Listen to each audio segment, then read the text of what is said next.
What am I supposed to do? Say that it's like perfectly normal for the goddamn president of the wealthiest nation on the planet to run a clip compy like he's a slop tuber? What are you, Ethan Klein? What is this? He did the exact same shit that Ethan Klein tried to pull on me. This other guy said a lot of mean things. Nasty things. What do you have to say? He's like, well, he's not a part of my party. What do you want?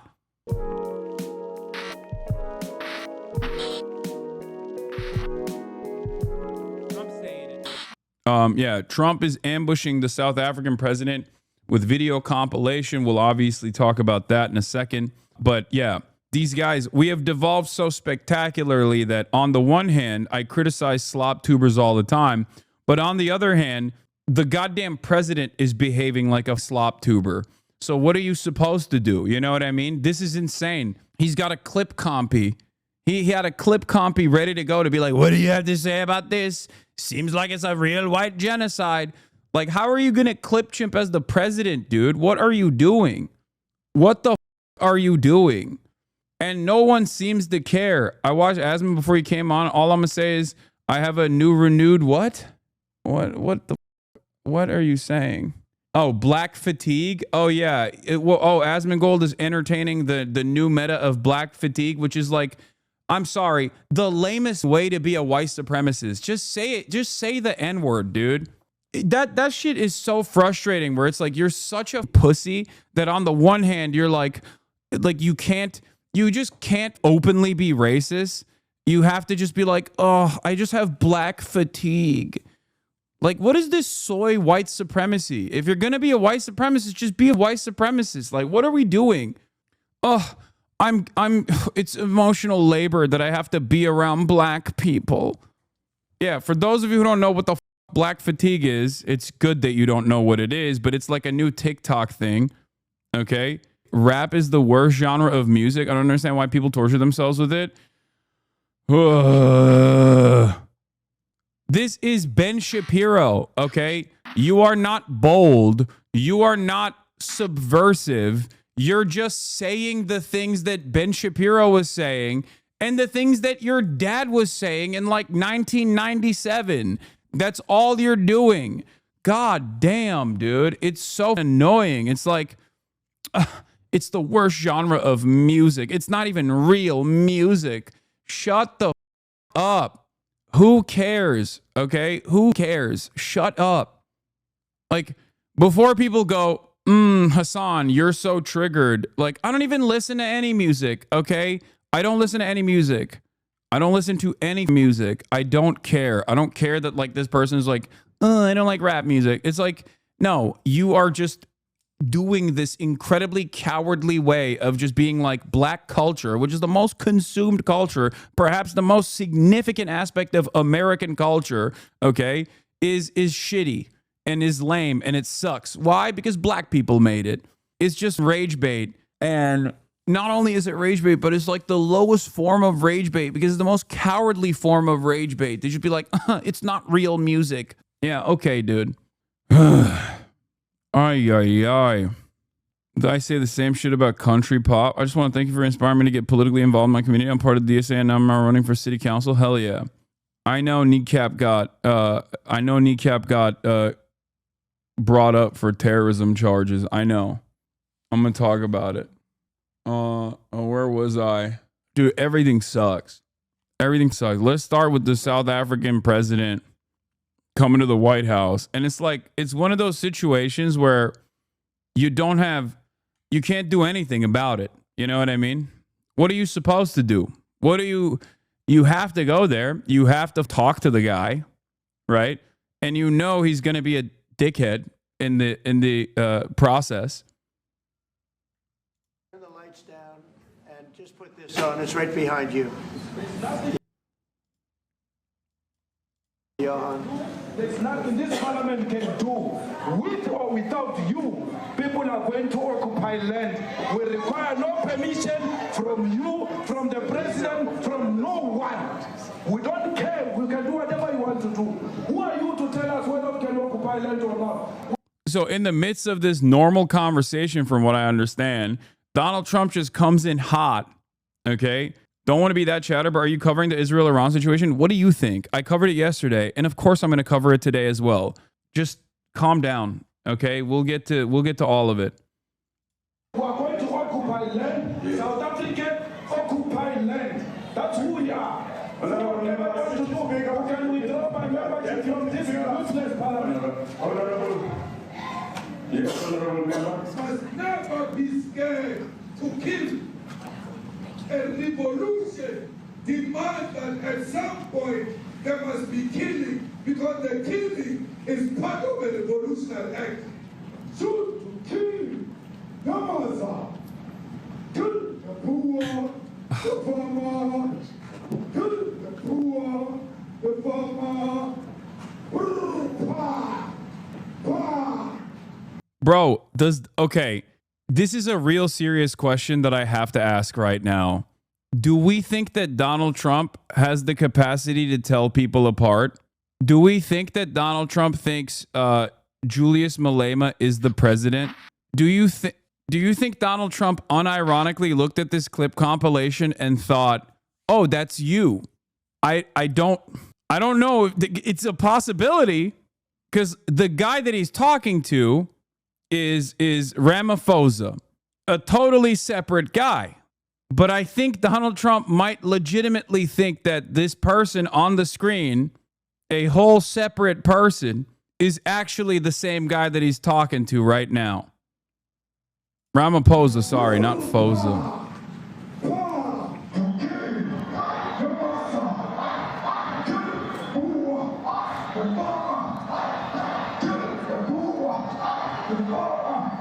The man of D-Day in PE is a white man.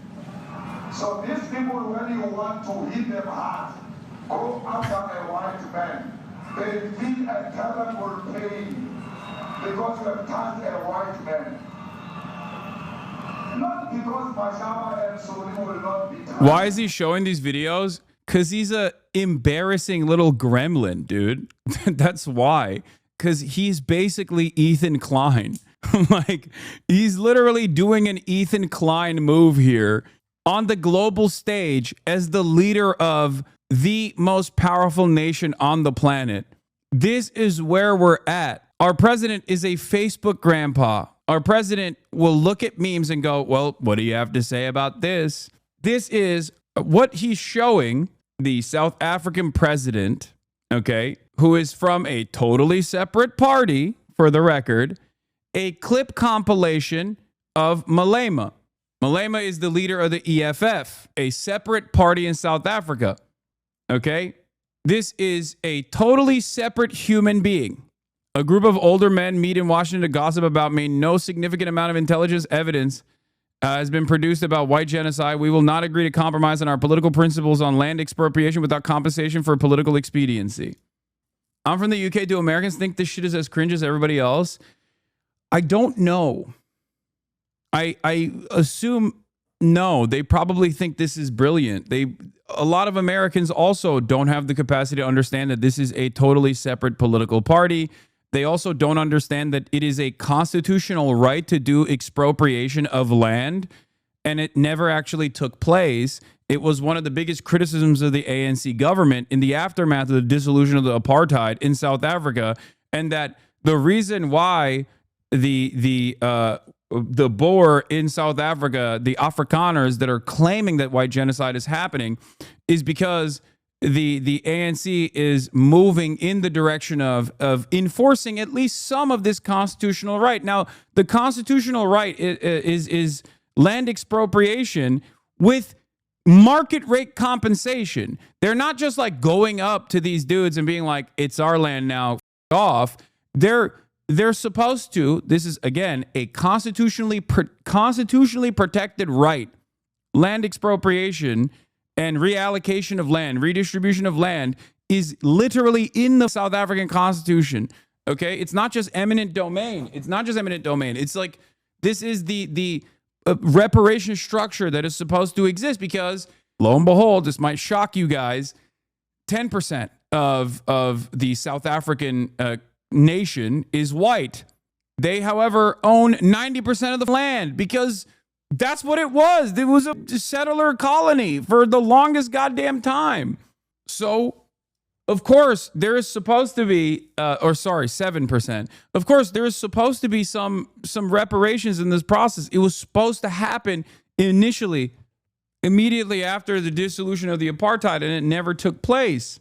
And the enforcement at this point, I don't know what Ramaphosa thought to do in the situation. Like, have you thought to butter Trump up and hope he likes you enough? They brought him a golf book as a gift, and also brought famous South African golfers law. Given that I think Ramaphosa did what he could, he didn't try to debate Trump, thank God. Yeah. Like, these guys are one of the only, I mean, I think Africa technically is the only state that did not go through the process of like complete decolonialization, where you can still be a, white person, a person of British background, or a person of like Dutch background, an Afrikaner, and still live in the country that you previously were a colonial occupier of. And it's interesting because it's like, yeah, South Africa, yes. What did I say? The state of South Africa is the only state in Africa. No, the only state in Africa, the continent, if I'm not mistaken. I'm saying South Africa is the only state in the African continent where the colonial occupiers were not completely purged from the ranks. I didn't say the nation of Africa. I'm saying it's the only state in Africa, the continent. Brother, you said the state of Africa? No, I'm gonna end the broadcast, dude. I think. No, it's not true. Namibia and Kenya, for example, Botswana too. Okay, I might be wrong on it regardless. But no, it's because chatters think that this is a haha funny moment to be like, oh, classic trope. He said country of Africa. It's like the classic uneducated person that says like, that treats Africa like a country, okay? The entire continent like a country. And they think that they got me on that, knowing full well that that's not my position. But they just want to meme around, all right? That's what it is. That's what's going on. And that's what they're trying to do. I just have no time for it, okay? Ramaphosa said that. It wasn't true. It was a clip from a few days ago. I know what you're talking about. Yeah. Anyway. The reason why I'm mentioning all of this is because I need people to understand. I need people to understand the background here before you dive into a clip compilation of a person that Trump has identified as like doing white genocide. But the real reasons as to why they're claiming that there is a white genocide happening when there is no white genocide happening is because of the slow legal process that the ANC is pushing for at this point, for at least like the lightest of land expropriation that was, again, a constitutionally protected right for the black South African citizens. That's it. And the ANC, especially at this stage, is like is not even a competent is not a competent display of leadership that they're engaging in. One might even say, even after the apartheid's dissolution, there was still there was still a lot of problems with their lack of interest in land expropriation. So they're in this unique predicament where they're trying to they're just trying to manage the anger that people understandably have due to the horrible economic standards for black South Africans that has not changed all too significantly, in spite of having more civil liberties as opposed to in the apartheid structure where they had no civil liberties. Their economic circumstances have not actually changed at all. South Africa is an incredibly poor country, an incredibly a country where there's a tremendous amount of inequality still for black people. So that's the situation ahead of us. That's the situation in front of us. This is precisely the reason why, people are feeling some type of way about it. The other reason why they're claiming white genocide, there's a couple different reasons why they're claiming white genocide. Number one, obviously, this is a major point for white nationalists. So Donald Trump is trying to offer them a little bone here to say like, no, I'm with you. Okay, give them a nod. Give them a nod that he is still with the white nationalists, that their like pet issues are something that matters to him. The other reason why he's doing this is because it is a political weapon he can wield against South Africa, which, of course, set up a court case in the International Criminal Justice Court against Israel doing a genocide. The ICJ has a genocide court case in front of them. ICJ is state versus state, okay? And the state that brought up the genocide charge against the state of Israel is South Africa.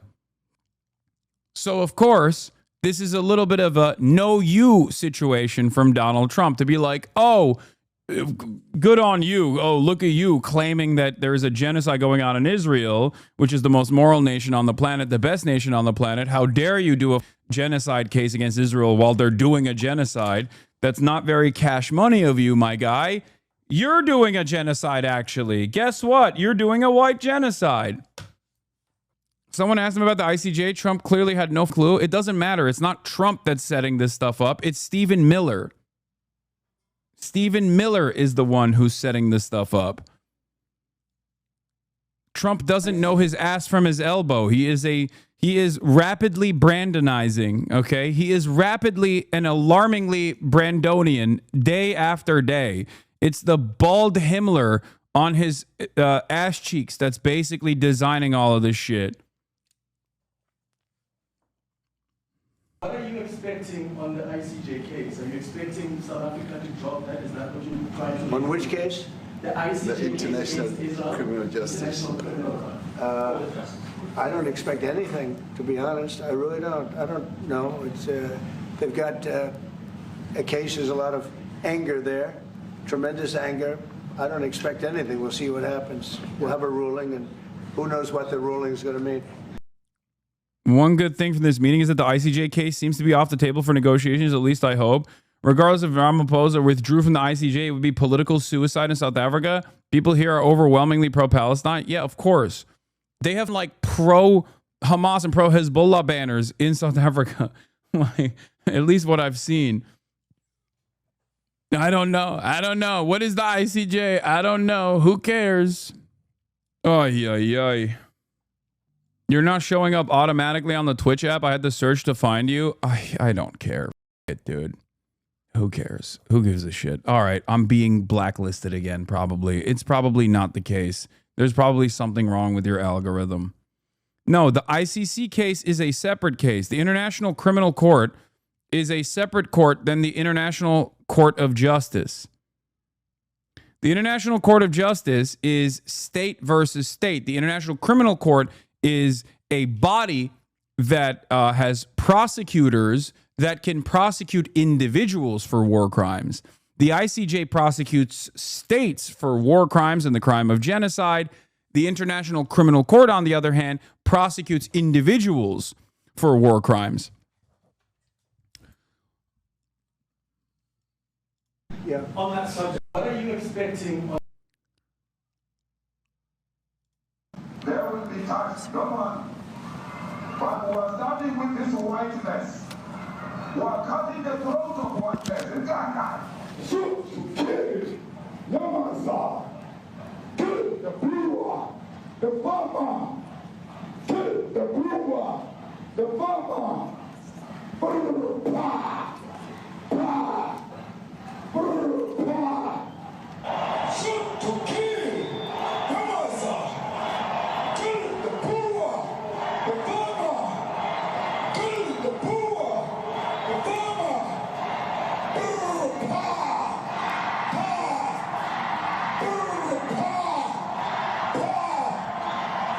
I don't know what's going to happen in the future.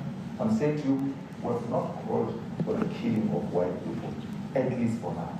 I can't guarantee the future. Yeah, but I mean, you understand somebody watching that, especially as it gets shared on Twitter, they freak out. It sounds like a genocidal. I can't take it.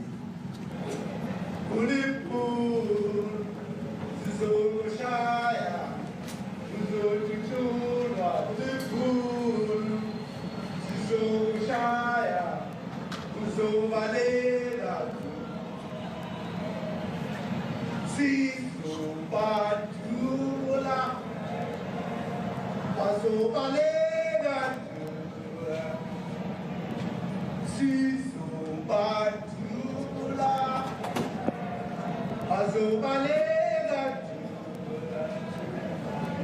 will expropriate land without compensation, whether they like it or not. If they object, they can seek refugee in America. Now, this is very bad. These are the... Being a guest in the Oval Office has become a chance for Trump to try to humiliate you in front of the world. I know. The problem is it's humiliating for Donald Trump. Of course, this is not something that, it's just like the Zelensky shit, right? Like what Donald Trump did to Zelensky was supposed to be humiliating for Zelensky, but it actually was humiliating for America because every other country and its citizens that look at that back and forth, that look at that conversation, they go, this is the most insane thing I've ever watched. What the is going on? The problem, on the other hand, is that for average Americans, they actually do think that this is a display of strength and dominance because they're stupid. We are a nation of stupids, getting increasingly dumber by the day, increasingly more racist by the day. So if everyone is stupid, you might as well be stupid too. It doesn't matter. And that's where we're at. Every homeschooled nation, law 6%, 76% literacy rate in this goddamn country, richest person on the planet, 76% literacy rate. Of course, this is the type of shit that Donald Trump is doing, and it's actually making waves amongst the dumbest Americans. Every American has the brain capacity of an iPad kid. It's so crazy. 54% of adult Americans can't read above a 6th grade level. You don't need to be mean. What are you saying? I don't need to be mean. What am I supposed to do? Say that it's like perfectly normal for the goddamn president of the wealthiest nation on the planet to run a clip compy? Like he's a slop tuber? What are you, Ethan Klein? What is this? He did the exact same shit that Ethan Klein tried to pull on me, where he's like, oh, what do you think about this other guy? This other guy said a lot of mean things. Nasty things. What do you have to say? He's like, well, he's not a part of my party. What do you want? This is no different than being like, defend the Sabra hummus tier list. Like, what the This is two leaders of two separate states sitting side by side in the White House. This is a moment of national shame, okay? A moment, if we were at least a little bit more intelligent, we would look to this collectively and go, this is perhaps the most insane thing that has happened so far, only we will most likely experience an even more insane thing tomorrow, given how things have happened so far. No shame. No shame for Americans whatsoever. We revel in our stupidity. We revel in our stupidity. We think it's a badge of honor. Nowadays, like the last generation of Republicans used vice signaling. They substituted vice as a virtue. They would be like, the meaner I get, the worse I get, the more I dunk on marginalized populations, the cooler it is. I'm going to be an asshole for the sake of being an asshole because people are going to read that as a positive, was the last generation's conservative movement. Now it's also a badge of honor to be dumb and racist, okay? Not only am I signaling vices, I'm also dumb. I'm signaling how stupid I am. And yeah, if people are just as stupid as the president is, or even stupider than the president is, they respond positively to this. They go, yeah, that's my president.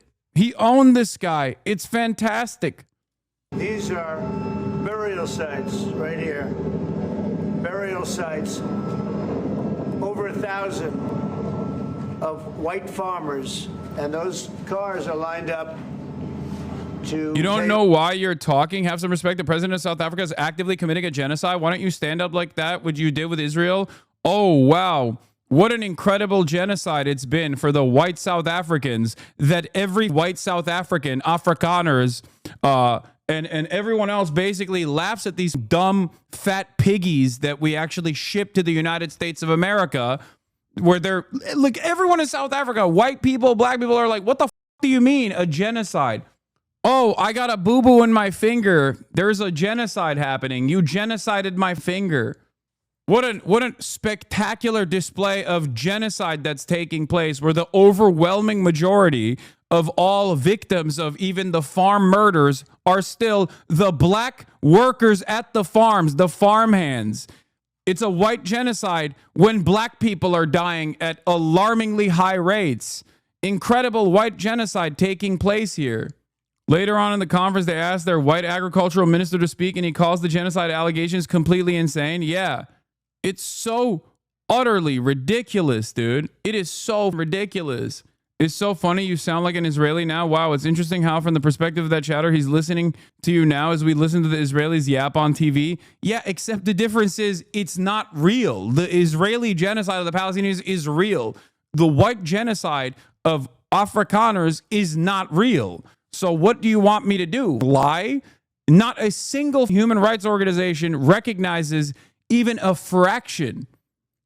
There is a lot of violence in South Africa. That is certainly true. The overwhelming majority of the victims of said violence at even disproportionate rates, regardless of the fact that only 7% of the South African population is white, is still black people, of course. This is like when you ask white people what genocide looks like, what white genocide looks like, they literally say, oh, we own 90% of the agricultural output in South Africa, despite making up 7% of the population. Wow, dude. Incredible. Wow. If only one day I could get genocided like that. You know what I mean? Or if you ask dumb in like the UK or in America, white genocide is when white people voluntarily have sex with non-white people. That's what white genocide is. The Great Replacement is literally white people getting out-meated and out-competed in the marketplace of dating by dudes with salsa hips, okay? That's what white genocide is for the average American white person, the white nationalist who's like, yeah, I can't compete with a Mexican dude who's way cooler than me. This must mean genocide is taking place, because that's what it is. They want to make miscegenation illegal, okay? They want to make race mixing illegal. This is the only way you can, ensure the purity of the white race. Nobody even asked the question, like, why the should there be a pure white race? Like, what are you talking about? Oh, this is why I joke about this all the time. I used to all the time. I was like, yeah, I'm doing a white genocide, bitch. What's up? I'm out here. I'm out here for your moms. That's white genocide. You know what I mean? They're showing you on NBC right now. The DHS posted on X that Sav's experience was not politically motivated and sent us a statement saying, in part, lawful travelers have nothing to fear from these measures. Yeah. It's bullshit. Allegations that political beliefs trigger inspections or removals are baseless and irresponsible. But it's not just regular travelers. Some high-profile names have also shared their experiences. I was invited to the back room to be questioned on my opinions on a multitude of different things, from Donald Trump to Israel, Palestine. Hasan Piker is one of the biggest left-leaning commentators online and believes he was intentionally held up for several hours at Customs and Border Patrol in Chicago last week. I don't know. The Department of Homeland Security denies that there was any sort of political targeting that took place here. But given the line of questioning and how directional it was, it did not feel that way at all. I don't think it's random at all. Nobody knows for a fact. Customs and Border Patrol is not going to say, this is why I flagged you. The DHS told NBC News that according to their data, although overall searches have increased, advanced searches at immigration sites have gone down slightly. But if you are the small percentage that it does happen, think about in advance what you want to do. Don't be logged into any cloud services. Another thing you can do is you can carry a burner phone. The more you say no, the more questions you're going to have, and the longer your stay at the airport's going to be. Now, all of these rights depend on your citizenship status. If you're a visa holder or here on a green card, for example, you likely have even fewer protections. The best thing Brad, the lawyer, says to do is to stay calm and answer truthfully. I mean, they are talking all about this on social media. Really interesting reporting there. Maya Eaglin, thank you. We appreciate it. The entertainment world is paying tribute to TV icon George Wendt. He died Tuesday at 67. My brother-in-law is a farmer in the South. They have 30 or so South Africans come to America during harvest season because they apparently can't get jobs in South Africa. I'm not defending Trump. His white genocide agenda is absurd. There's a lot of violence in South Africa, and the president even says, ask Trump for help in the video. The farmers I know even say there's no genocide. Yeah, the number of people that say that there is an actual white genocide happening in South Africa is so tiny. That's why it's extra ridiculous. That's why it's extra ridiculous that like, it's like you got maximum 1,000 people together and they were like, we're being genocided. And then now the leader of the most powerful nation on the planet is elevating this to a status, offering it dignity. It's insane. Like only 58 people came, dude. And every single one of those motherfuckers are like, they own mines, they own massive amounts of farmland. And I suspect they will still turn around and go back to South Africa eventually too. Yes, I know Kneecap Mohara has been charged with a terror offense. I know that. I know. Hold on. Yes, I know. I'm going to talk about it. Hold on. Typical Assange shit, downplaying white genocide. Shut the f up. Shut up. Don't even joke about this. There's like unironically people that think this is when the president says something, it holds a lot of value, unfortunately, okay? The bully pulpit is powerful. I know you're joking. I know you're joking right now, but it doesn't matter. Like, there are literally people who believe this now. That's why the dumb juicer in the chat was like, oh, why don't you stand with the white South Africans that are being genocided like you do with the Palestinians? Like, it's over. It's like, officially now, you have the dumbest people. You have the dumbest people in the United States of America championing this cause that is not real. Love on a Sunday morning. Each one of those white things you see is a cross, and there's approximately 1,000 of them. They're all white farmers, the family of white farmers. And those cars aren't driving, they're stopped there to pay respects to their family member who's killed. And it's a terrible sight. I've never seen anything like it. Both sides of the road, you have crosses.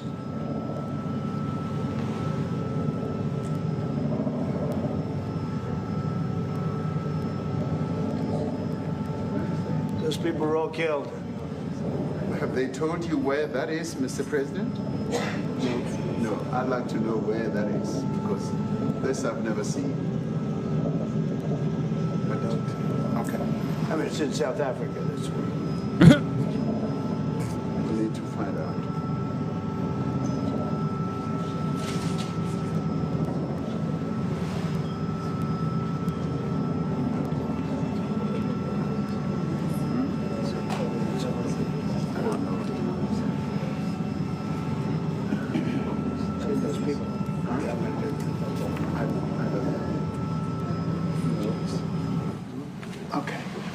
Mr. President, the Pentagon announced that it would be accepting a Qatari jet to be used as Air Force One. What are you talking about? What are you talking about? You know.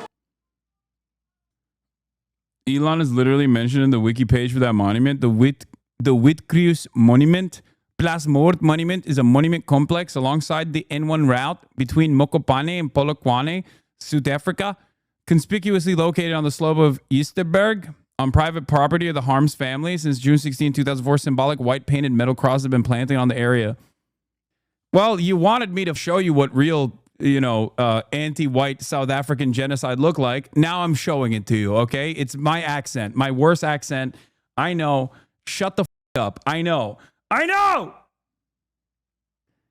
Elon Musk posted a clip that falsely claimed that the crosses were the graves of white farmers in South Africa. In 2004, farmers erected white crosses along N1 to raise awareness of the farm murders. Senral and the road authority, however, objected to this, so that the crosses had to be moved further up the ridge. 300 members of the community met. First crosses were planted on the farm, and then owner, Mr. Stefan van der Walt, Dr. Niels Rulofse, criminologist at the University of Limpopo, and his wife, Rena, were the initial organizers. There were initially 1,200 identical crosses, each weighing 7 kilograms. In 2010, there was a surge in interest of the monument, upon which the local Vow Festival company made arrangements with the new landowner. The number of crosses grew to 2,506. Plasmorda means piss murder, by the way. Wait, really? One of them commemorates the well-known white supremacist and neo-Nazi Eugene Terreblanche, who was murdered on his Vendersdorp farm by 2 of his employees after an altercation of over unpaid wages. No, Plas means farm. Terreblanche. Eugene is an all-time hog. Yeah. Dude, a lot of people have never encountered South African hogs, by the way. So they don't even know how insane. Like, dude. The Afrikaner hogs literally live in a different universe. They live in like a different century, okay? In their minds, they're not even just LARPing. They're like still trying to maintain the colonial extraction, like the direct old school colonial experience of Africa. It's not even in this universe at this point. Terreblanche, he literally started the Afrikaner Nazi Party. They're Israeli coded? Yes, of course they're Israeli coded. They also had an apartheid. From the same time frame that Israel started its apartheid, South Africa also had an apartheid. It's just that it dissolved by the 90s, whereas Israel continued and dramatically escalated in that same time frame when they noticed what was going on in South Africa and the failures of South Africa. They learned about the failures of South Africa and learned the wrong lessons, of course, which wasn't to instantly change what they were doing and offer citizenship and liberty to the Palestinians that they were oppressing. Instead, they went in the opposite direction. This is why I use the South African apartheid as an analog when describing the conditions in Israel, because it's one that, like, albeit did not actually offer the proper economic restoration that was necessary in the aftermath of the dissolution, but it's important to recognize that, like, at least the legal structure was eradicated, and you are watching dumb Americans who are terrified of reparations point to South Africa as a country where they are doing what they fantasized newly freed black people would do in the aftermath of the abolition of slavery. And on numerous other instances throughout American history where there have been civil rights struggles. Like, this is precisely what the Americans think. They think, like, affirmative action is basically white genocide. The most racist Americans. So it's perhaps one of the most dangerous idiotic conspiracies to entertain. And Donald Trump, of course, is entertaining it. You ought to get out of here. What does this have to do with the Qatari jet? They're giving the United States Air Force a jet, okay? And it's a great thing. We're talking about a lot of other things. It's NBC trying to get off the subject of what you just saw. You are a real, you're a terrible reporter. Number one, you don't have what it takes to be a reporter. You're not smart enough. But for you to go into a subject about a jet that was given to the United States Air Force, which is a very nice thing. They also gave $5.1 trillion worth of investment in addition to the jet. Go back, you ought to go back to your studio at NBC, because Brian Roberts and the people that run that place, they ought to be investigated. They are so terrible the way you run that network, and you're a disgrace. No more questions from you. Go ahead. Go ahead, talk about that. His name is Peter something. He's a terrible reporter. Quiet. That's my question now. Let's go. Thank you so much. President Trump, and a disaster from ENCA in South Africa. Thank you very much. Thank you very much. What would you like President Ramaphosa to do about the situation that we've just seen on the screen? I don't know. I don't know. It doesn't seem real because it's not real. I don't know what he should do. These are articles over the last few days. Death of people. Death. This was in his notes. Like, I saw a report coming out of the office that it was like he literally had a note sheet that just said death. Horrible death. Death. I don't know. To pick anyone, white South Africans are fleeing because of the violence and racist laws. And this is all, I mean, I'll give these to you. So when you say, what would I like to do? I don't know what to do.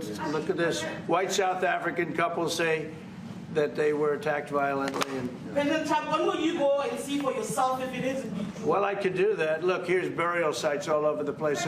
These are all white farmers that are being buried. And he asks about a jet that was given. You ought to be ashamed of yourself. You know, you are so bad. You're such a bad reporter.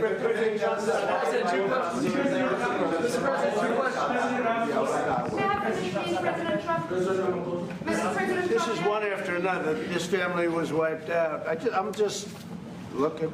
Can we get a response from President Ramaphosa? What's your reaction to those videos, Mr. President Trump. Well, I think the videos are so. No. When you look at the videos, I mean, how does it get worse? And these are people that are officials, and they're saying that kill the white farmer and take their land. That's what. And I have other friends in South Africa. I have people that left. One in particular that says you can't go there. He said they want to take your land, they take your land, and they kill you. It's okay, and they say it's okay to do. Now, we're going to talk about it, but this is a tremendous, look, this is a story recent. These are all people that recently got killed. Yeah. And I don't know how it can get any worse. These are, and you know, the man that we got the new 40 beheaded babies. This time, the Afrikaner edition. you saw, the men that you saw, the people that you saw on that. Yes, I think it's also a way to undermine and soften the term genocide in the media zeitgeist, taking its power away when used for Gaza, as people see it used for this shit show, while also being like, hey, don't get any ideas, African Americans. That certainly is a part of this as well. You're not wrong. Well, those are officials. Those are people that were in office. They had one march. They had a dance. I hate this so much. I hate it so much. It's like, it's stupidity. It's dangerous levels of stupidity paired up with dangerous levels of racism. And it's getting elevated to a position of prominence by the president. It's the worst. It's so bad. We are so goddamn cooked, dude. This is what happens when you got a groiper president. It's so frustrating. In your parliament, whatever you may call it, legislature. Well, and let me it was clarify that. terrible. Yeah, let me clarify that, because what you saw, the speeches that were being made, one, that is not government policy. We have a multi-party democracy in South Africa that allows people to express themselves, political parties to adhere to various policies, and in many cases, or in some cases, those policies do not go along with government policy. Our government policy is completely against what he was saying, even in the parliament. And they're a small minority party, which is allowed to exist in terms of our constitution. But you do allow them to take land. No. You do allow them to take land. Nobody can and take then when land. they take the land, they kill the white farmer. And when they kill the white farmer, nothing happens to them. No. Oh, just a maddening situation. Because, like, he's so cucked, he has to play nice. He has to play nice. Yeah, luckily, Trump didn't make a bigger deal about the ICJ situation. Yeah, thank God he's so stupid he doesn't know what's going on there, that he's not bringing that up to be like, well, you know, you say that Israel's doing a genocide when it's not. It's just defending itself, but you're doing a genocide to the white farmers. Why doesn't he just rip him a new one in front of the cameras? I don't know, because it's the United States of America we're talking about. Think about the unprecedented amount of power that they have on the global stage. If he wanted to, he could literally arrest this person and claim that he was arresting this person for the crime of genocide. Okay? Do you understand the amount of power that the American president has? They could literally arrest him on the spot and say, you're doing a genocide, I'm arresting you. What are you going to do about it? Once it was made clear that black people were possibly going to run South Africa, they had to dissolve their nuclear program, so they don't even have nukes to retaliate, so they have no power. So what are they supposed to do? Who's going to go back and say, hey, what are you doing? Think about what Israel has done so far. The only reason why they're able to do this is because they are backed by the United States of America. So if, like, there is nothing that the United States of America could do that any other country is going to turn around and complain about. The only thing that people could do is just like try to play ball to the best of their ability and hope that like this insanity passes by. That's it. BRICS? Yeah, BRICS. Totally, dude. You're right. South Africa India is going to tell America, hey, you can't arrest the South African leader.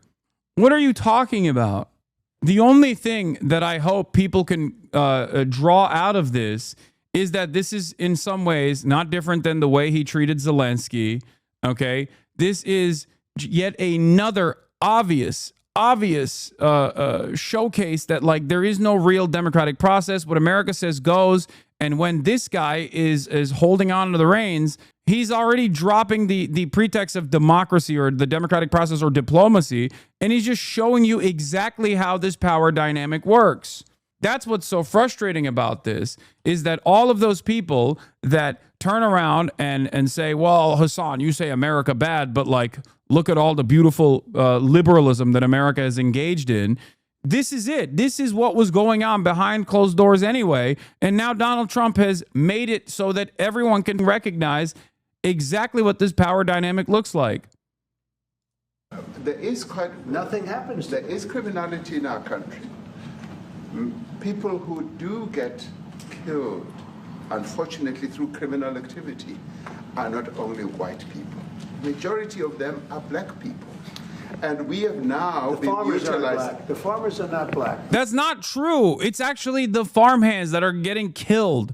He's also wrong about that too. When he says like the farmers are white, the farmers are white. No, the farm owners are white, and you're still wrong anyway.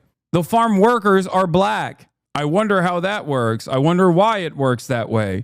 The farm owners are white. The farm workers are black. When farm murders are taking place, they're talking about the black people that are being killed in the farms. It's still overwhelmingly black people that are victims of all forms of economic violence, of all forms of structural violence and direct violence in South Africa. South Africa is a very imbalanced country, okay? There is a shit ton of wealth disparity in the country. It is still very much a de facto, even though it's not a legal structure of apartheid, there's still a not so legal de facto structure of apartheid when it comes to the economics of everyday black existence in South Africa, as opposed to the Afrikaners and white South Africans that live in Johannesburg. I don't say that's good or bad, but the farmers are not black. And the people that are being killed in large numbers, and you saw all those grave sites, and those are people that loved ones going, I guess on a Sunday morning, they told me, to pay respect to their loved ones that were killed. Their heads chopped off, they died violently. And, you know, I mean, we're here to talk about it, and I didn't know we'd get involved here. But I will say this, that if the news wasn't fake like NBC, which is fake news, totally, one of the worst, ABC, NBC, CBS, horrible. But if they weren't fake news like this jerk that we have here, if we had real reporters, they'd be covering it. But the fake news in this country doesn't talk about that. They don't want to talk about it, but now they have to talk about it. But they won't. This won't even be a subject. They'll have him talking about why did a country give a free, think of this, why did a country give an airplane to the United States Air Force? Okay, the United States, not to me, to the United He's still talking about the stupid ass plane, bro. White people are 8% of South Africa's population, but own 72% of the land. Black South Africans are 80% of the population, but only own 4%.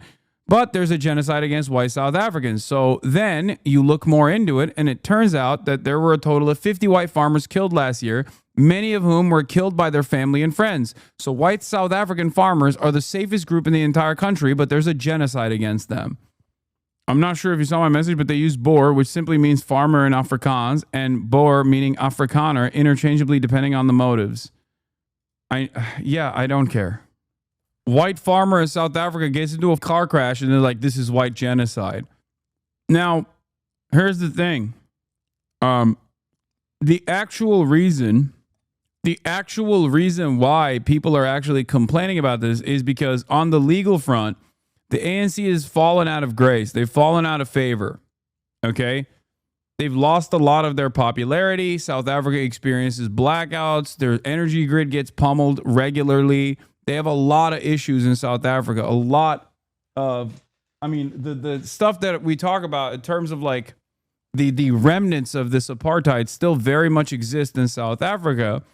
And the ANC is very unpopular. And in that process of unpopularity, they've decided to actually enact the constitutional change that was supposed to happen in like 1994. Okay? And the process, and I'm telling you, this process is constitutionally protected. It was supposed to happen immediately after the apartheid was dissolved. Okay? There was supposed to be I can't even talk. There was supposed to be an expropriation of land, an ownership exchange from the white landowners in apartheid South Africa to the state. Okay? Keep saying buzzwords. Oh my God. Oh my God, I cannot deal with this. Brother, your stupidity does not, you can't make it my problem that you're too stupid to understand the words I'm using. Like, read a book, maybe start with a dictionary. Holy shit. Oh, like maybe don't watch political commentary or go to a political commentator that is speaking at your level. Said buzzwords, dude. What are we doing, man? The situation is so dire. I am losing so much confidence in my fellow citizens every single day. I'm not going to lie. Anyway, chat brigading is getting worse. That means you hurt them, lol. I know. The soy right is... the soy right has maintained ownership over their feelings being hurt. They just like keep... They have this crazy ownership over being stupid. Not defending the Kill the Boer song, but his history was in fighting the apartheid. They used Boer to refer to the Afrikaner supremacist national party government. It was not referring to all white people. I know. And I also don't care that they sing Kill the Boer. Like, yeah, they do. Who cares? I don't give a shit. Okay? I don't care. Like, the major problem in South Africa isn't that Malema is too aggressive in his commentary towards white people. Okay? And he's edgy. The major problem in South Africa is what I'm talking about. The lack of economic redistribution that was supposed to happen in the aftermath of the dissolution of the apartheid. It never took place. And as a consequence of that, that inequality has festered. That's the actual issue. It's not like, mean words being said by the EFF. I don't care. It's on the same level. It's even worse, honestly. But yeah, it's like talking about Israelis' feelings during their genocidal campaign on Gaza. Like, I don't give a shit what the Israeli feelings are. What are you, stupid? Are you insane? Why the f would I care about that? Like, what do you think is more consequential? The feelings of Israelis while they're doing a genocide, or the genocide itself? Liberals are so distorted in their principles that they just can't comprehend that like systematic harm is far more consequential, far worse, far more pervasive, legalized, and must be dealt with, as opposed to the mean words that people say against said lack of distribution of wealth. They're resetting the history of South Africa in the mind of the American. Yeah, I guess. Oh. Your stance is rock solid? Yes, it is. It is. And if you try to twist this back to like some kind of neo-Nazi sentiment, you will recognize that there is no systematic harm being done to white people in the United States of America. and it's just a product of your imagination. So of course I'm not going to take that seriously, especially at a time when the Trump administration is directed by the white supremacists themselves. So when they say white supremacist shit in the United States of America, that's a lot more meaningful and a lot more dangerous. United States Air Force, so they could help us out, because we need an Air Force. Oh, it's dumbass still talking about it. One should what we would all take. I would take it. If your country offered the United States Air Force a plane, I would take it. Okay. But coming back to this issue, which I really would like us to talk about, and talk about it very calmly.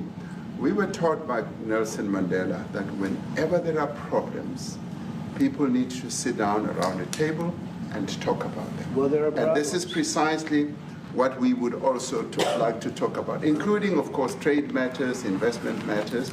So the issues that concern you as the United States. Those are all recent. Those are all deaths. Yeah, in many ways, I mean, one should say you are a partner of South Africa, and you are raising concerns, and these are concerns that we are willing to talk to you about. Let me just add quickly, you know, the criminality that we are experiencing in our country needs quite a lot of technological capability. And in one of our areas in South Africa, we're using US technology, which is able to, in many ways... I did not skip over the South African president wishing he could offer a plane. I heard him. And Trump said, I would gladly take your plane. I know. This is how we do business now, okay? It's literally paying the king for fealty, okay? That is how this works.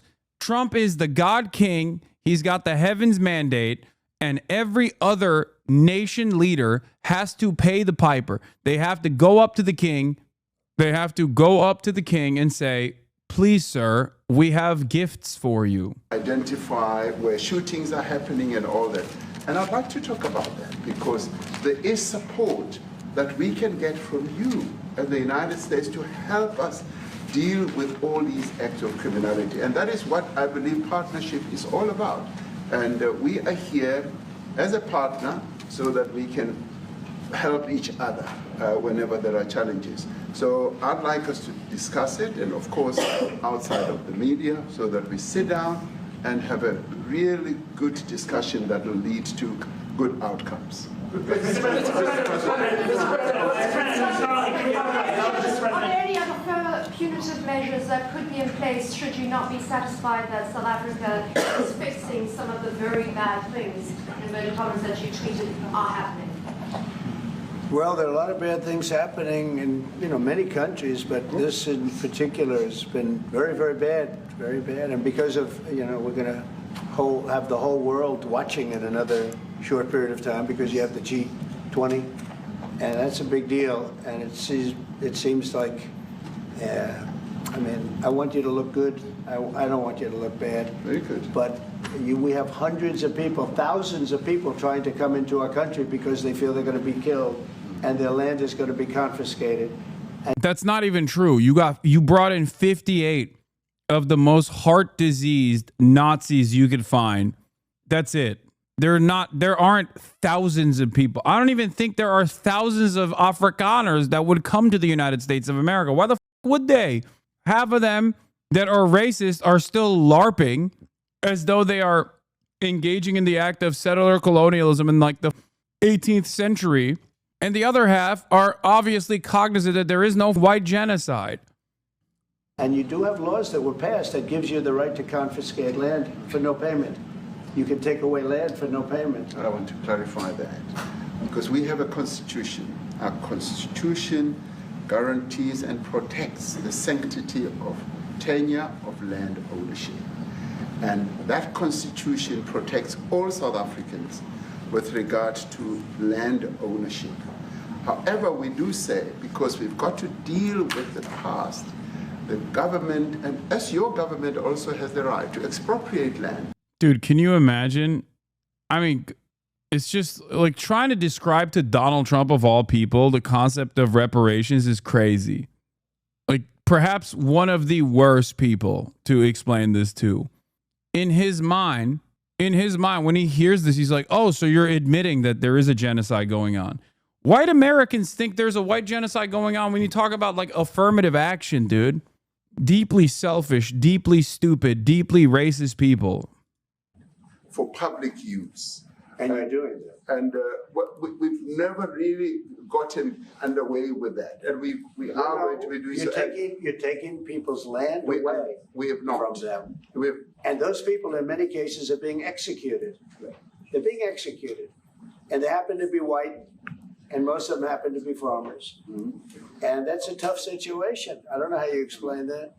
How do you explain that? They're taking people's land away, and in many cases, those people are being executed. And in many cases, it's not the government that's doing it. It's people that kill them and then take their land, and nothing happens to them.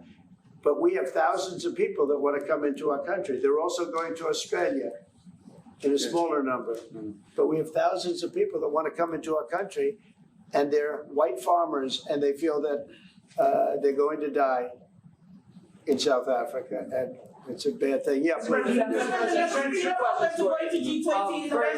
What can South Africa do? What concessions would you like to see them make to improve relations with the United States? Then I have one more for President Ramaphosa afterwards. Well, you know, we just spoke about, I got them a very, very complex machine, 150 of them. I was asked by the president if it could help, and I did that. And, you know, I have great feeling for all countries. I deal with all countries, but I have a great feeling for South Africa because I have friends. I have a couple of friends, a few friends here today. I have many friends from South Africa, but many of those friends are not, they can't go back. I have, Elon is from South Africa. I don't want to get Elon involved. That's all I have to do, get him into another thing. But bro, he's literally like, I'll send him back. I'll send him back and you're cooked. That's a threat, dude. That is the biggest threat possible. I'll send Elon Musk's annoying ass back to South Africa is probably the worst thing you can say. Ay, ay, ay. Elon happens to be from South Africa. This is what Elon wanted. He actually came here on a different subject, sending rockets to Mars, okay? Yes. He likes that better. He likes that subject better. That's right. But Elon is from South Africa, and I don't. Yeah, he admits that he's entertaining the stupid thing, partially because he wants to give catnip to the white nationalists and white supremacists, who he's kind of fallen out of favor with because like of his unconditional loyalty to Israel. So he has to like recover. He has to recover that. It's a perfect way to do it, by the way, because this way you can also attack. You do this while you're simultaneously attacking South Africa for its court case against Israel's genocide at ICJ. Fantastic. I don't think it's fair to him. That's right. But I will say that people are fleeing South Africa for their own safety. Their land is being confiscated. Why is the entire world pandering to the U.S. and Trump like this? Why isn't there some kind of inside coup? Why is the USA as the world superpower always as the status quo? Why not try to change it, challenge it at the very least? I think a lot of people that ask questions like this are asking very good questions. And I think those people are basically understanding the position that I have been at for the past 12 years of my professional media career, where I kept describing to people that like when events are unfolding around the world, America always has a hand in said events. When I say like, oh, America bad, or whenever my naysayers constantly say, Hasan says America bad, why do you always blame America for this? Why do you always blame America for that? You're beginning to recognize how much power the United States of America has. That's it. The only difference is Donald Trump has done away with the fake diplomacy. Donald Trump does not play the role of diplomat as previous leadership did in an effort to maintain some semblance of soft power capabilities. America's not playing that game anymore. It's saying we are the global hegemon. You do what we say. We say jump, you say how high. The reality is that countries are self-interested and are desperate. South Africa cannot afford to shut off American investment. They just can't. You can't blame impoverished countries for doing what they need to do to survive. But every other country is in the same status. That's the whole point. when compared to the United States of America, there is a reason why the entirety of the European Union will place themselves in a servile status to American interest. That's because America runs the world. Like, I think a lot of people just refuse to recognize this. And I guess like the silver lining here with Trump's indecent nature is that it's making it impossible to deny. This is the real global order. Trump is basically piercing through that veil. Trump is basically unsheathing America's global dominance for all to see. He's saying it like it is. Turns out all it took for many people was the semblance of diplomacy from leaders in the past to make it seem as though other countries have a say. Other countries have some semblance of sovereignty in this process. They don't. And this is how it's been since the Cold War ended. The most countries can do is basically try to leverage the United States of America for better deals by cozying up to China. That's what the BRICS is. And in many cases, they're being killed. And that scene of, you see how many crosses they have. Those crosses, that's a dead person in every one of them. And those trucks or cars are paying their respects to all of those dead people on a Sunday morning. That's a rough thing to explain away. And the problem we have, and the way, a correct and a fair media exposes things.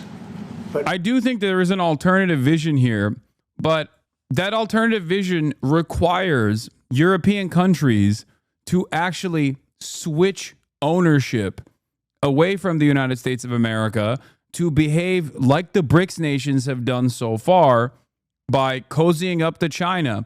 But they too are far too Orientalist in their framework to engage in this. They are, for lack of a better term, too racist for their own good. I'm not saying become China's lapdog. That's not what I'm saying at all. But what they could do in order to at least threaten America's hegemonic power status is to basically leverage build a better relationship with China in an effort to have more leverage against the United States of America, because collectively, the entirety of the world, the entirety of the planet could actually take on American hegemonic power status. Obviously, a major hurdle against that is NATO. But wouldn't America lose their shit over that? Like, wouldn't they try to punish those countries for doing so? I mean, this goes back to the same principle behind what are they going to do? Kill all of us? Like, if there is only so much, there's only so much pressure. There's only so much pressure you can apply. Like, there are competing interests here. No, the answer is not yes. Okay, that's ridiculous. Like, there is another way out of this. Okay, why do you trust China so much? They wouldn't allow our speech. Oh my God, I'm losing my mind. There is real reason not to trust China. Look at the and they are communist. You don't even know how to spell Uyghur, and then you used communist as a pejorative. You think I give a shit that the Communist Party of China is communist? Yeah, no. That's not a pejorative here. That's a benefit, okay? Anyway, I didn't even say offer unconditional fealty to China like you have with the United States of America. Wait, hold on. Wait 1 second. How are you able to cherry pick the dumbest people in the chat? I don't know. Yeah, I'm not saying offer unconditional loyalty to China, become servile to Chinese interests. I'm simply stating that there are a lot of countries that are in the periphery that have cozied up to China in an effort to bargain better with the United States of America, in an effort to get leverage. Okay? And this is what European leaders should be doing as well. China hasn't proven itself to be a meaningful alternative to the U.S. in the ways that the USSR did, but it's certainly better than nothing to give countries a second option if they want involvement in the global economy. Exactly. we have a very corrupt media. They won't even report this. If this were the other way around, it would be the biggest story. Now, I will say apartheid, terrible. That was the biggest story. That was reported all the time. This is sort of the opposite of apartheid. What's happening now is never reported. Nobody knows about it. So it's good. This is the opposite of apartheid. Okay, so it's a good thing. The opposite of apartheid is what? Economic restitution? Thank you. Exactly. I know he's too stupid to understand what he's saying. He's trying to say this is reverse racism. This is reverse racism. All we know is we're being inundated with people, with white farmers from South Africa, and it's a big problem. Marco Rubio was telling me he's never seen anything like it. The numbers of people that want to leave South Africa because they feel they're going to be dead very soon. Yes, please. I was going to say, Brian, go. If I could just ask you a question. 72% of farmers in your country are white. If they flee, do you feel that maybe the economy could collapse? Dude, yeah. Oh my God. Oh my God. This is the dumbest. This is the dumbest, most racist argument of all time. The idea that in 2025, a modern nation state that is run by black people is incapable of doing the agricultural output that white people were doing is so stupid. All of the farm workers are black, you dumbass. The idea that like, oh, what will you do? What will South Africa do without the white farm owners is so crazy. Who do you think works the farms? God, this dipshit, dude. The one who was like, oh, why aren't you wearing a suit to Zelensky? May not have a gap to fill in those people that need to replace those farmers. You know, I'd like my Minister of Agriculture, who is white, who comes from an opposition party to mine, who's joined my government at my invitation to address this very issue, including the question that you've just raised. John? Thank you very much, Mr. President. Yeah. Mr. President, thank you for welcoming us to the White House. I would say we have a rural safe problem in South Africa. I don't think anyone wants to candy coat that. And this is also part of the reason why I said like America actually taking some of the white farmers off the hands of the South African government is not necessarily the worst thing. Partially because they're marginal and inconsequential, but also, yeah, great. This allows the government to actually expropriate some of this land and reallocate those resources to the black farmers. Great. In a weird way, they're so racist that they're unironically helping the interests of black South Africans. That's why I jokingly said they're decolonizing Africa. I don't have an issue with that. I don't like if these guys want to leave because they feel like they're getting a shitty bargain here and they're worried that the government might take their land or something. Then great. Like leaving the land is great. There are so many racists on Twitter who have been like, you should salt the earth before you leave. Those guys. And it's like, dude, you are such a piece of shit. Problem is that they still own the land. Nope, not a problem. Not a problem when you can, when you could take the land. You could just take the land. They're no longer there. It's your land. No, it won't happen. Black oligarchs will take it. Please don't make such statements. Of course, it's probably not the farm owners that are leaving, because why would they leave? They own the farms and they know it's not a real problem. Black oligarchs, yes, that is also not fake. That is real, for the record. That is a real thing.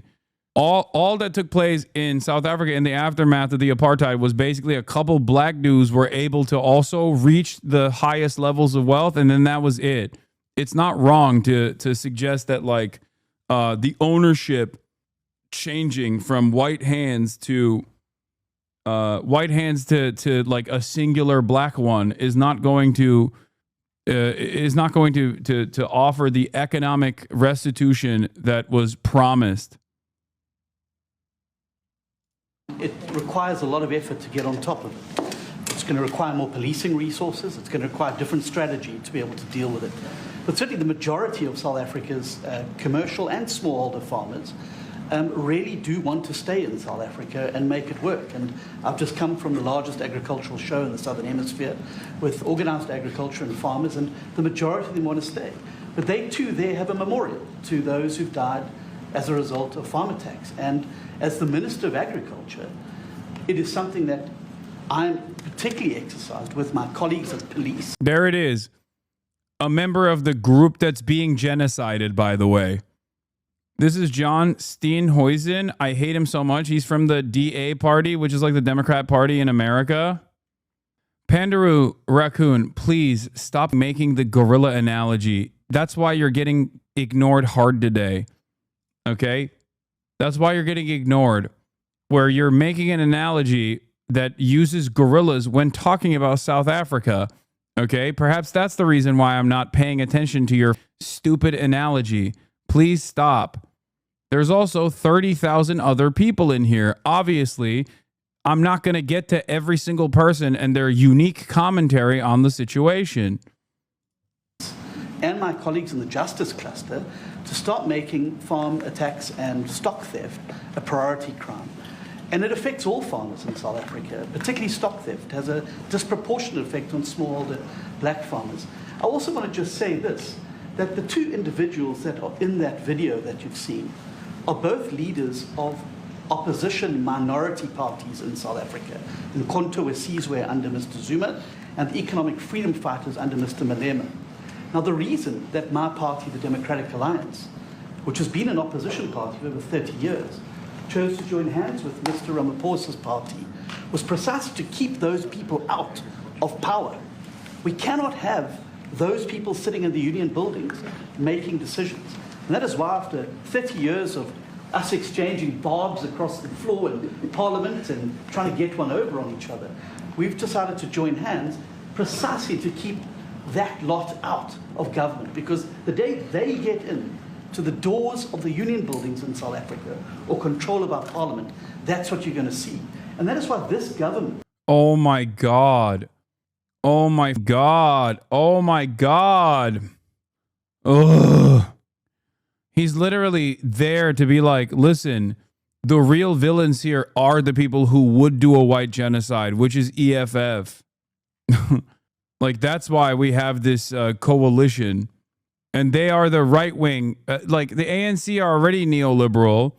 And the DA, the Democrat Alliance, is even more right wing than they are. And this dipshit is sitting there being like, no, white genocide will happen if the EFF gets into power. That's why we have this alliance, this allegiance here, after years and years of being an opposition party. Working together needs the support of our allies around the world so that we can strengthen our hand, grow our economy, and shut the door forever on that rabble getting through the doors of the union bodies, because then South Africa's future would be... So you denounced that type of language in the video that you saw? Oh yes, we've always done so. As government, as my own party, we are completely opposed to that. We, in 1955, adopted a document which said South Africa belongs to all who live in it. But why wouldn't you arrest that man? That man said, kill the white farmers, kill the white farmers. And then he danced, and he's dancing, and it's kill the white farmers. I think, I'm not sure, but I think if somebody got up. I guess the answer to that question would be, if we don't actually do any sort of expropriation of land, they are going to win. Okay? Isn't that the whole point? Like, also, like the Kill the Boer shit by the Free Speech Warrior. Kill the Boer is a anti-apartheid song that they're singing, and the entire position of the party, aggressive in its language or not, is that obviously the economic restitution that was promised has not been provided to black South Africans, and they are the ones who are demanding it. The EFF is a CIA asset. It is there to control black frustration because of the neoliberal order, which causes the rampant inequality. The Supreme Court here ruled that it is not hate speech. It's just excusing calls for violence. Oh my God. Oh my Lord. Yeah, this is the EFF manifesto. Frequently asked questions, okay? On land expropriation without compensation. They are against the South African government, the current government's and the Constitution's position that is much lighter terms, okay? The lighter terms here from the ANC is that they get offered market rate for all the farmland that the government takes, okay? The government has the legal responsibility to take the farmland and reappropriate the farmland to black South Africans. Okay? The EFF says that no economic restitution whatsoever. And to be fair, I don't even disagree with that position. Like, what do you mean? Economic restitution for land that was stolen from the population that lived there is already ridiculous. But we live in 2025. So I understand why this concession would be made. The very fact that people are still freaking out over it, though, when they want market rates, like what they're freaking out over market rates being paid out to stolen land for farmers, white farmers, is crazy.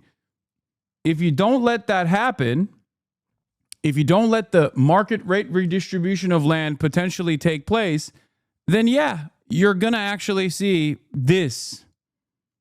You're going to see this attitude take its place. Wait, what? Sounds like there's some middle ground of taking the land away and giving assistance or market rate for some time or some discount being given.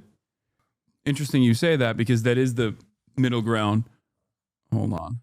Up in Parliament and started saying kill a certain group of people, he would be arrested very quickly. That man is going all over South Africa, and that's not a small party. That was a stadium that holds 100,000 people, and I hardly saw an empty seat. That's a lot of people. That's a lot of representation. And those crosses, we have dead white people, dead white farmers mostly. And you take a look at Australia, they're being inundated, and we're being inundated with people that want to get out. And their farm is valueless. It's valueless. And they just want to get out with their life.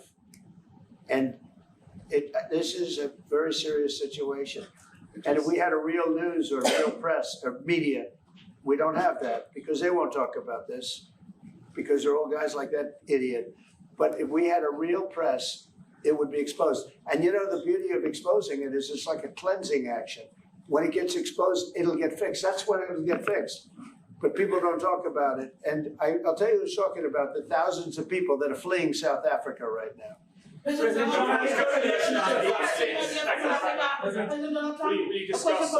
discussed USAID and the devastating impact the cuts are having across the African continent.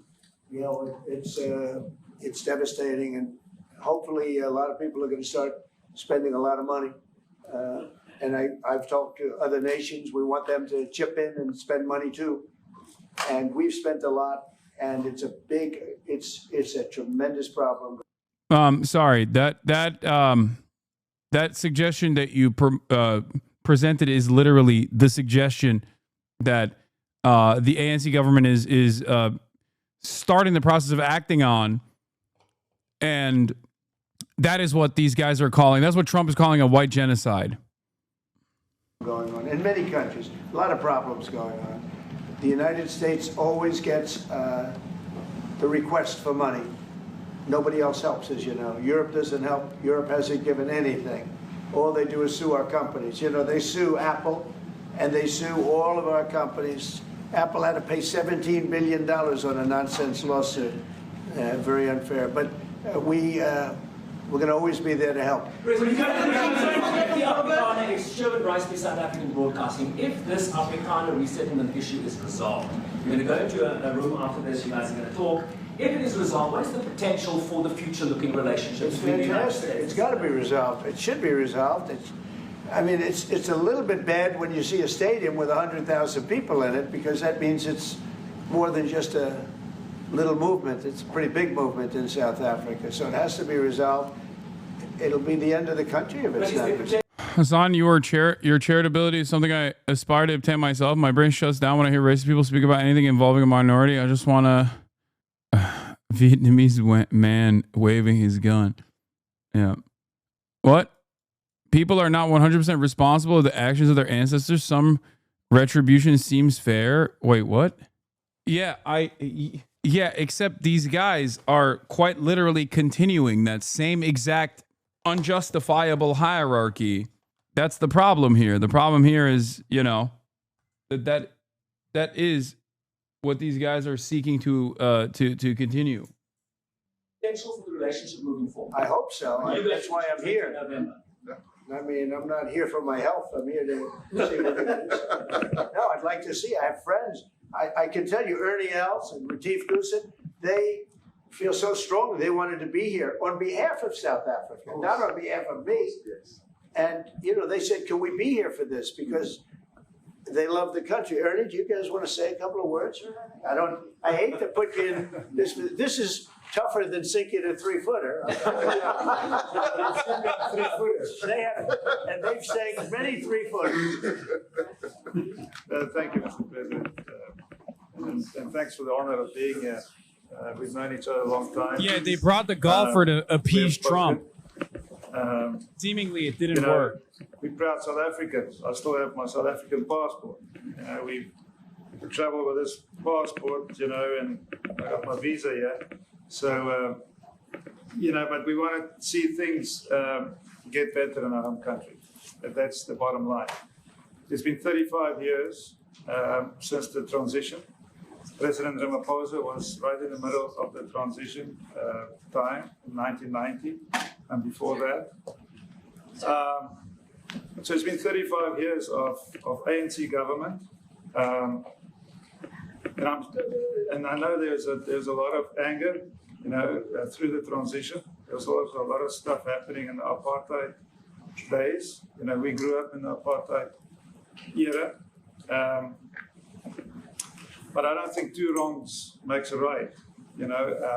President Mandela, when he came out of prison for all that time, didn't come out with hatred, and really unified our nation through sport. We won the Rugby World Cup in '95. 4 times. We won the African Nations Cup, soccer. We won some majors as golfers and so forth. So what I'm trying to say is, this has been a long time coming. That's why we really wanted to meet you, meet the administration, and see our way forward, because we still want to see our country flourish. We've got some great things going on. Business is getting involved with government. Farmers are getting involved in local municipalities, trying to rebuild some of the infrastructure that's been decaying for a long time.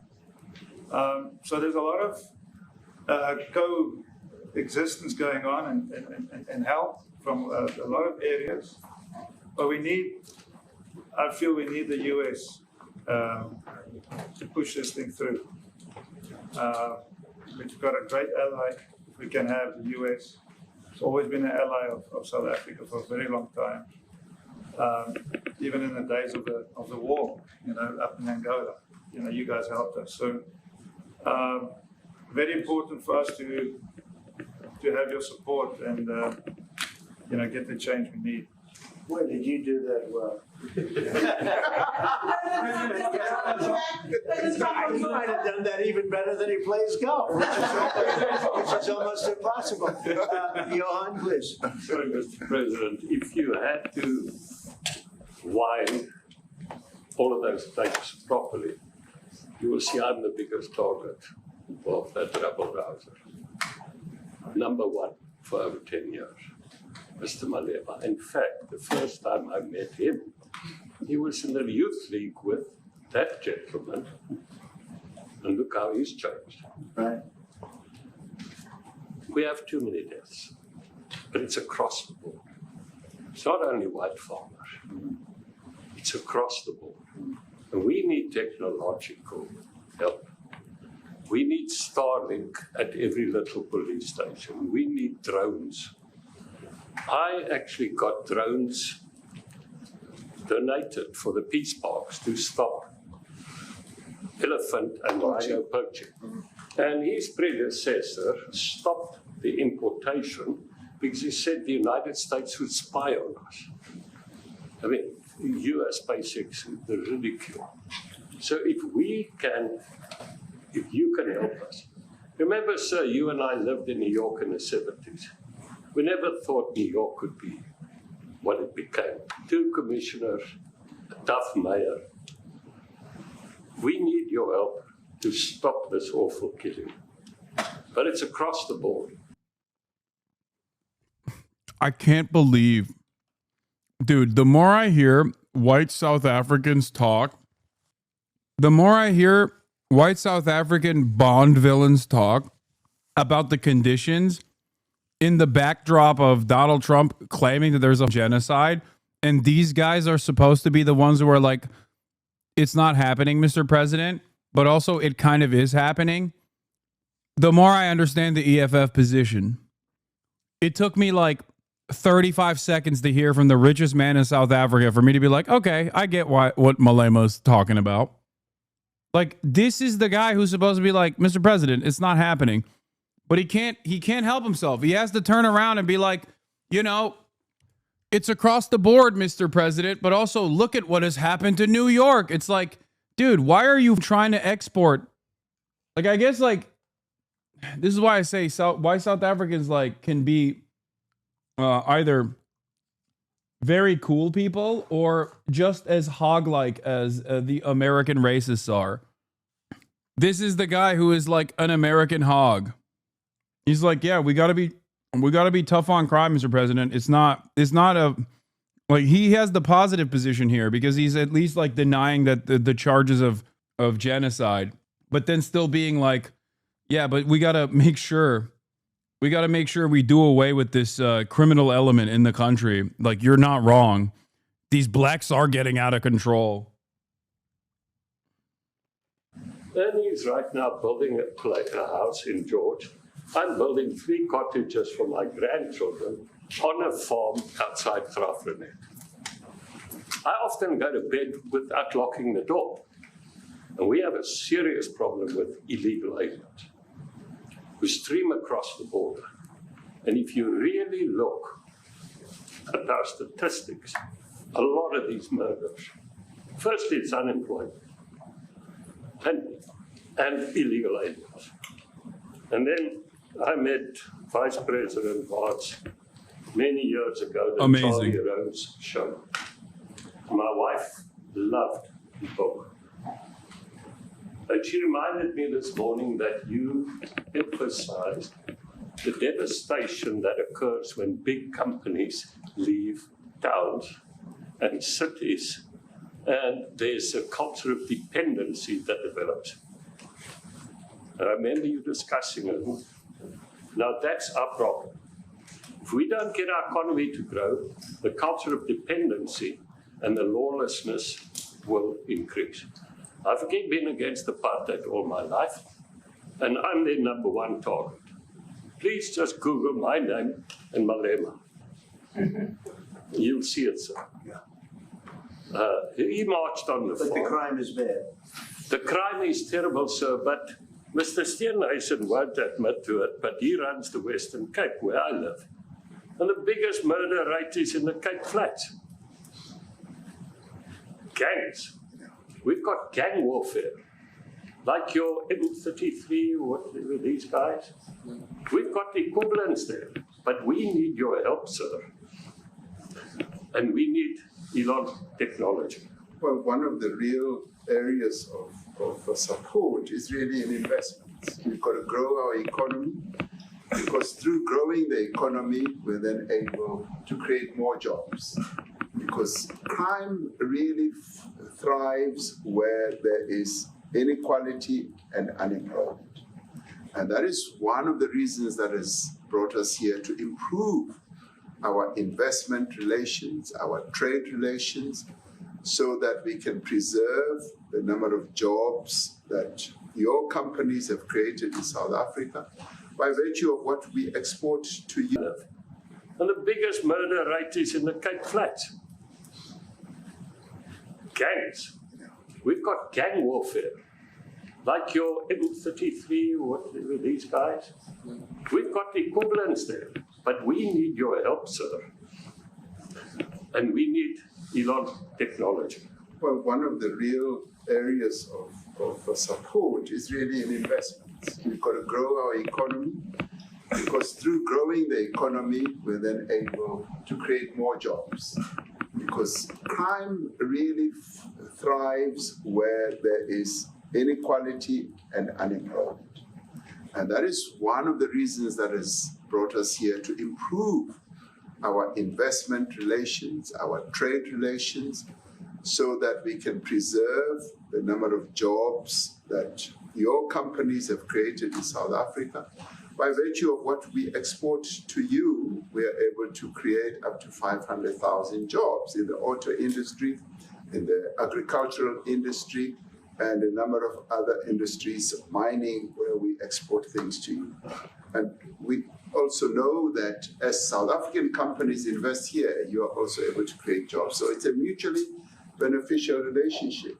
So our main real reason for being here is to foster trade and investment so that we are able to grow our economy with your support, and so that we're also able to address all these societal problems, because criminality thrives when people are unemployed, when they have no other hope to eke out a living. So that is what we need to resolve. And your support, your partnership with us is what is really going to give us a strong capability to move forward. Excuse me, do you have anything to say? I think Lil Bear is correct. Ramaphosa was so good at glazing Trump without conceding. I won't vote for the man, but he's incredible with diplomacy. He navigated this so well. I will give credit. I feel like if you are a black South African politician, you know your way around talking to racist white people. Like, I feel like it just comes with the territory. You are an expert at navigating conversations with like some of the most heinous racist people alive. I don't want to leave you out. You know, the guy won 3 or 4 majors. 3 or 4? No, I need 2. That's a lot. By the way, 2's a lot. A lot of tournaments you won too. You have anything to say? Yeah, thank you, Mr. President. President Ramaphosa. I grew up in an area in South Africa that is a farmland area, Polokwane. Yeah. And there is some issues up there. Obviously, my dad was a property developer as well as a part-time farmer. And yeah, some of these buddy farmers got killed. The farm is still going. My brothers run it, but it's a constant battle with farms they're trying to burn the farms down to chase you away. So it is a concern to try and make a living as a farmer. And at the end, without farmers, there's no food on the plate. So we need the farmers to produce the food. Farming, right? He wouldn't even want to do what you're doing, right? They love farming. They don't want to leave. But it's a struggle. Yeah, and food and fresh water is the most important thing in life. Without those 2 things, you can't survive. How is the water there? The water is great. Obviously, all the water comes out of the borehole, out of ground for us down there. But yeah, it is a battle to get the water out sometimes when all the equipment gets stolen all the time that you're trying to get the water out. So does your family and your brother, do they feel safe on the farm? They live behind electric fences, try and be at night safe. But it is constant whenever you leave that something could happen. And there's nowhere to live. Both of them has been attacked in their houses. My mom's been attacked in her house when she was 80. So it is difficult. But the guys live a great life despite everything going on. Some play. President Trump, I brought along the president of... I like that all the fucking rich white guys that they brought along are basically giving Trump enough ammunition to believe that there is definitely a white genocide, and they're too afraid to just openly recognize it. That's cool. Because, like, this right here is enough for him to be like, see, I was right. Like, they're saying it's not a genocide, but basically, it kind of is. Thank you, Mr. President, for saving South Africa. The largest trade union in our country, Ziggy Solosi, because she leads many, many workers, more than 1 million, 2 million workers. And maybe we should give her a chance to say something, because she's come all the way to join us. Thank you very much, Mr. President Trump, Thank you. for having us, and President, for extending the invitation to us as organized labor. And I must say that we are here to support the initiative that has been made by our government with business, of course, as organized labor. We've been coming to Washington on the AGOA trade relations in the previous regime. And I think at the center of it all, for me, it is exactly what Mr. Rupert has said, the importance of us growing the economy. We have always emphasized when we were here and kept on coming and negotiating on AGOA that the 600 US companies that are based in South Africa, as you said, President Ramaphosa, 500,000 jobs will be wiped out. We need more foreign direct investment in our country. We are not just talking about those that will lose employment, but we are talking about over 40% of people that are unemployed, that have no hope. That was crazy. Quick on and off there. Anyway, we're still here. As they have said, that we need to deal with the issue of porous borders in our country so that everyone that comes in is documented. We also need to, and I would have thought that the minister would address the issue of land expropriation and how the policy works in South Africa. Recently, President, as you were preparing to come here on the news, in, I think it was in Natal, there was a handover of farms. And white farmers were saying, we are donating the land, but also there's a willing buyer, willing seller in South Africa. So there is no expropriation without compensation. But it is a willing buyer, willing seller. And that white farmer was even saying, President, that the government is even paying more in buying the land than what the land is worth of. And I think those are the realities, President, that we must say that we need to address, of course, but also the importance of agriculture linked to AGOA.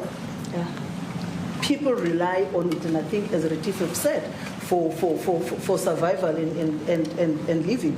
But lastly, for me, I know this is like kind of rad libby and aesthetics focused, but I can't help but notice the way in which he listens to black people in that room versus the white people. Like, the disparity, the difference is too overt to not take note of. He literally, one, constantly cuts off all the black people that speak, and he just lets people spit if lets the white guys speak. And on top of that, he's just like so visibly not listening and so visibly upset when this lady is, when the union leader is talking. President, is also the issue of the crime statistics.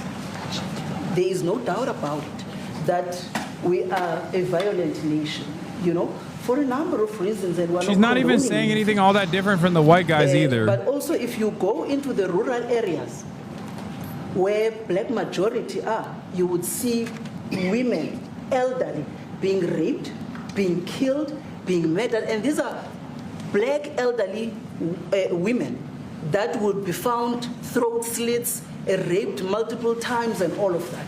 And the problem in South Africa, it is not necessarily about race, but it is about crime. And we think that we are here to say, how do we, both nations, work together to reset, to really talk about investment, but also help us in how we can have the technology and everything that is needed, President, to really address the levels of crime that we have in our country. Thank you very much. Thank you very much. Genocide is a very strong word. I'm wondering if you've made up your mind as to whether you believe genocide is occurring in South Africa, or you still have doubts, and if you have made up your mind, why invite President Ramaphosa here today?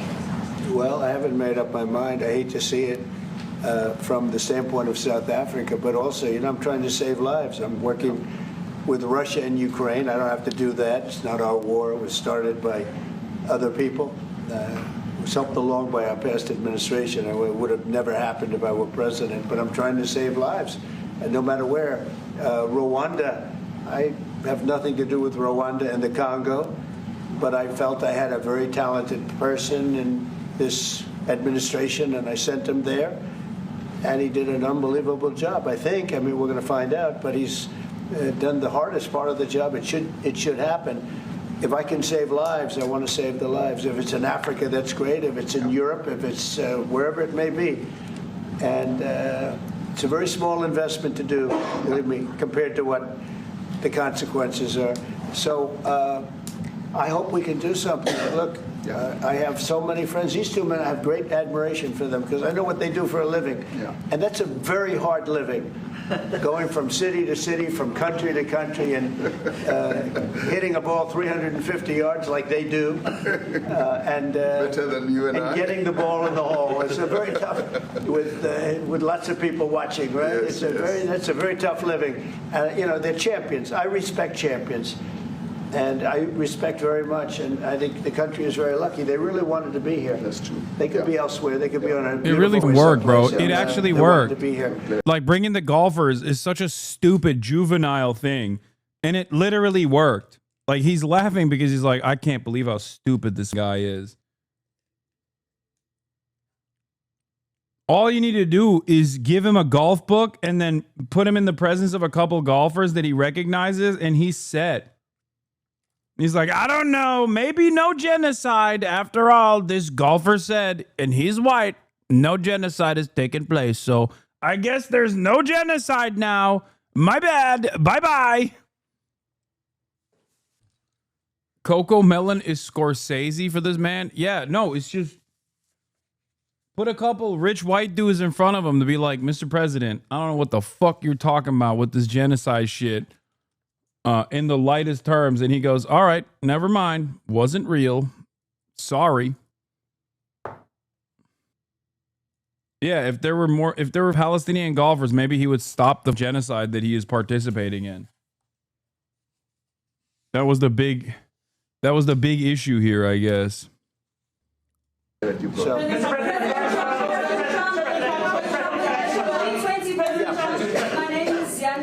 From Newsroom Africa in South Africa. Good. How important is it for the United States to be at our G20 summit in November, given the relationship between our two countries? You've just heard what has been said to you just now. Are you coming, and are you preparing to come? So without the United States, the G20, just like the G7, used to be the G8, but brilliantly they threw Russia out. Would have been a lot better if Russia was in. You know, a lot of people would say, oh, that's not it. Because if Russia was in, you probably wouldn't have this war. And if you had a different president, you wouldn't have the war either. But we have a G7. It's important that the United States is at both of them. I think without the United States, it's I really believe it's not very important. It's not the same meaning.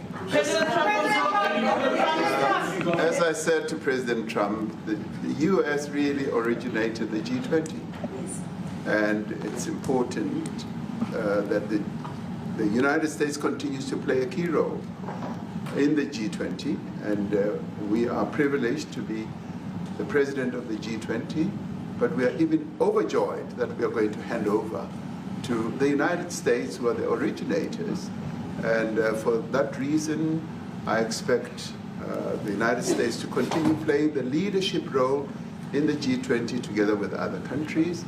And I've said when I initially spoke to President Trump on the phone, I want him to come to South Africa for a state visit, and I also want him to come and participate in the G20. And I want to gladly hand over to President Trump to take the leadership of the G20 forward in November. Thank you very much. Thank you very much. Thank you. What is it going to take to convince you? They don't want to leave. Thank you so much. How much do you need? Everybody, please keep moving. Thank you. You said it's very quality for Trump to listen to both sides, except the one side is just making shit up. And they're not even like a big enough side to listen to. It's just a bunch of like, it's a handful of people on the one side claiming falsely there's a genocide taking place. And on the other side, you have the entirety of the country, down to like the richest, whitest people in the country being like, yeah, it's bullshit. It's crazy. Luckily, I guess, for South Africa, the golfers are on the side. Luckily for South Africa, the white golfers were on the side of the, no, it's not a real genocide. You know? I wish you'd stop eating on camera. Okay. Here, eat this perma. Hasan Reactions is one of the best ones in the React channel.